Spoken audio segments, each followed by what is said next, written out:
Ness, one of the Ness players, or the best Ness players here in Europe, but like a bit of a Ness prodigy, I guess, alongside S1. But he's been showing some great mastery of this character. Oh yeah, the movement sure. as well, definitely up there.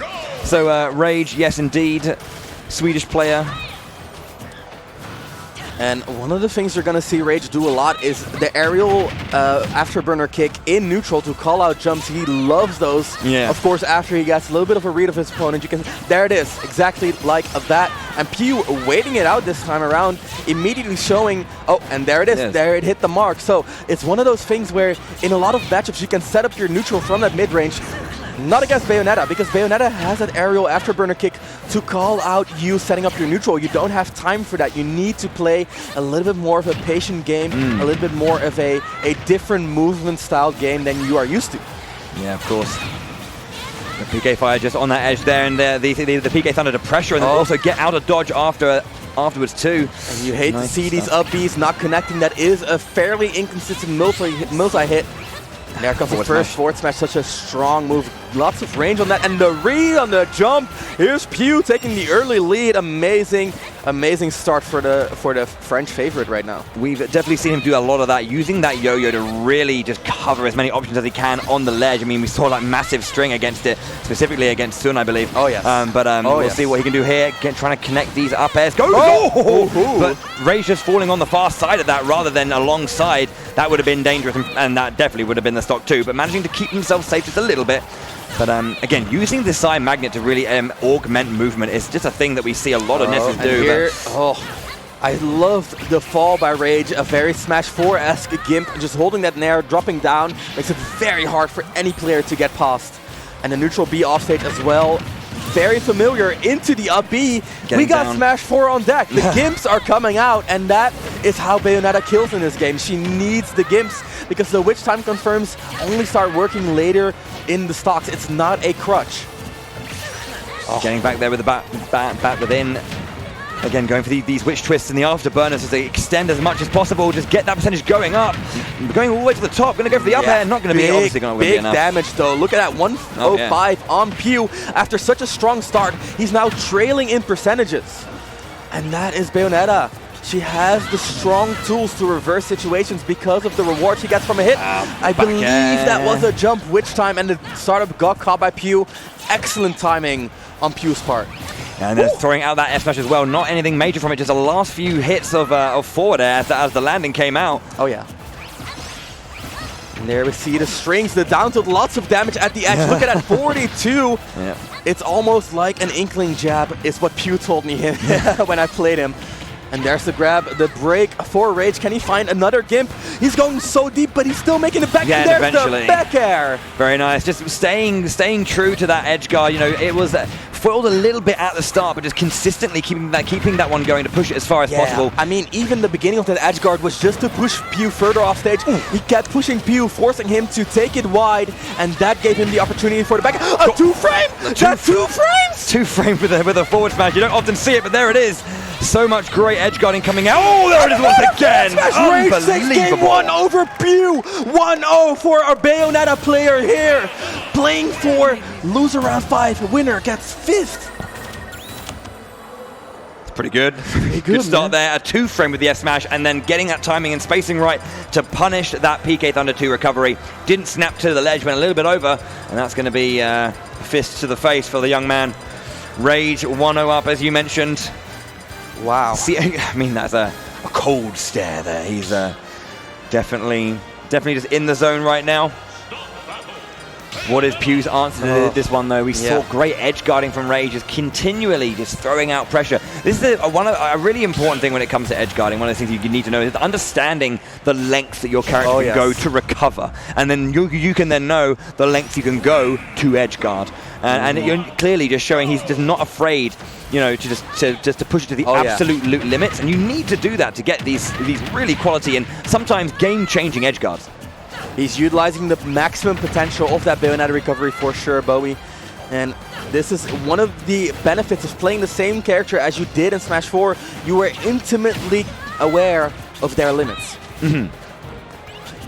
There's the aerial afterburner kick again into the witch time forward smash, just pushing Pew all the way to the edge, into the corner, and that is another one of those aerial afterburner kicks. The hitbox is just so great. It can beat a lot of moves. And up smash as well, going to be enemies just absolutely removed, erased from the screen there as the up smash just sent him flying. First stock as well, only 15% roughly taken for Rage. This is a really clean second game start. Yeah, she's giving Tetracorn. She's giving Tetracorn a run for the money in terms of best counter in the game. That Witch Time just doing extremely well at countering Pew's offense, and he's not used to having to play this reserved in Ultimate. And there's the chase with the up B, but not quite going to work out versus a character with the mobility of Bayonetta. Look at the damage coming out, 70% on Ness. Here's Rage looking to play the forward throw, throwing Ness off stage. Down throw almost getting the hit as well. We know how strong that move was in Smash 4. Another stock, the first stock off of for Rage down there, and then another Witch Time is going to be a charge. Not going to be enough just yet, but got a little bit of charge going there. A little bit more maybe, but not the stock just yet. Rage, but however, teetering on another lead. Just needs to get one more big hit. Goes for the Witch Time, and Pew staying calm. He was not jumping into the afterburner kick. Another one of those afterburner kicks. They keep getting thrown out because they keep landing. And I hope that Pew has caught onto it, and we've seen him dodge it. I hope he can keep dodging it here. And now that he's staying grounded, we see Rage going for the run-up grab. What a great adaptation. Immediate answer before Pew can even counter it. That Rage has the answer at the ready. So that's 3 times now Witch Time has just been not answered at all in terms of any aggression coming out from Pew. And this is something Rage has to be aware of. That, you know, these options aren't working, but gets the bullet arts out and will climax. Take Yep, fully charged climax is going to make it happen. And there's the aerial afterburner kick. A little bit of a combo, not much. And the Witch Time once again covering Bayonetta. Those are the old school tricks, and Pew is falling for them. He's not having answer. He doesn't have the answers on deck. 85% now is the name of the game.